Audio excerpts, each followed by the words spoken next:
Hello again, and happy Friday. When I left academics a number of years ago, I kept my clinical professorship, so I still actually have my association with the University of Wisconsin. And in that, last Wednesday, or actually Wednesday, this couple days ago, we had a meeting where the staff surgeons and the senior members had shared some of their secrets of what they thought would help to develop a good practice for some of the junior members of the practice and of those residents that are just about to leave and go out into the real world. And I made a list of some of the things that I thought I would add because there's a number of great ideas out there and some things that people have learned over the years that I think are spectacular. But there's a couple of key things that I think set us apart here as well, or at least keys that I would have left with that group as well.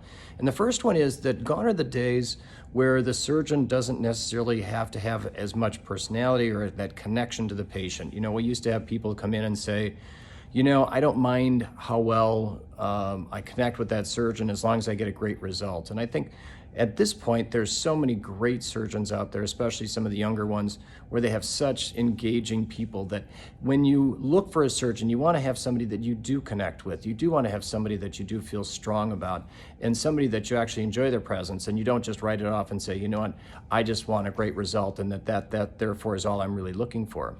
The second one is that those of us in this cosmetic industry really want people to think that we're in the kind of improvement business as opposed to the perfection business. And I say that because, of course, patients want to have their best result possible, and the surgeons do too.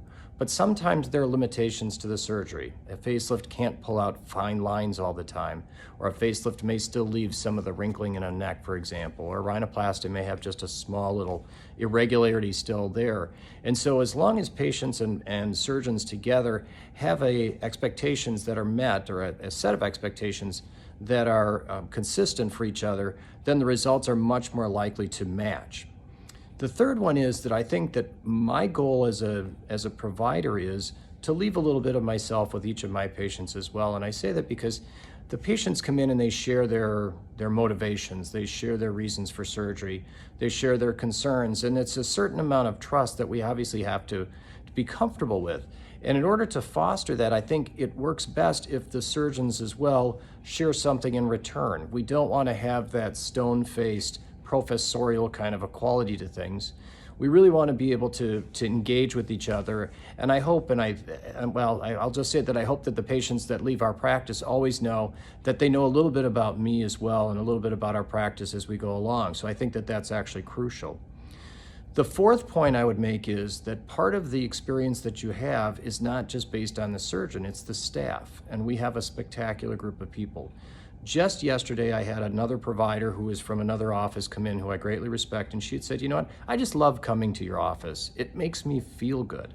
And that's the highest compliment that I could ever get for an office and for the people that I work with. And it's because we do have that relationship with our people. We do enjoy what we do. And the staff itself also is a reflection of that culture that we've set up here. And the fifth and final, and probably the most important thing about this all, and the most important thing I would share with a young resident or a young fellow or somebody just going out to practice is that your most valuable resource is your time. And I say that because it's time that you have to spend with your clients. Again, I spend a lot of time with my patients, and I should really kind of rephrase that because they are clients, not patients. They have choice. And so the idea of spending time with them is so crucial because that's how we do all of these other things. This is how we get time with our staff members. It's how we give ourselves our little piece of ourselves. It's how we share our personality with everybody. We don't run people through here. And the truth of the matter is that it is a long wait right now. I think personally, my wait time to get an appointment or a surgery is probably November. And that's not something I'm proud of, but the fact of the matter is it's because of the people that are in here get my time. The people that are here, when they have to make that wait, it is worth it. And the same is true of my other staff members as well. You get the time, you get that face-to-face quality with everybody. So if you have been here, I think you probably realize a lot of those things ring true.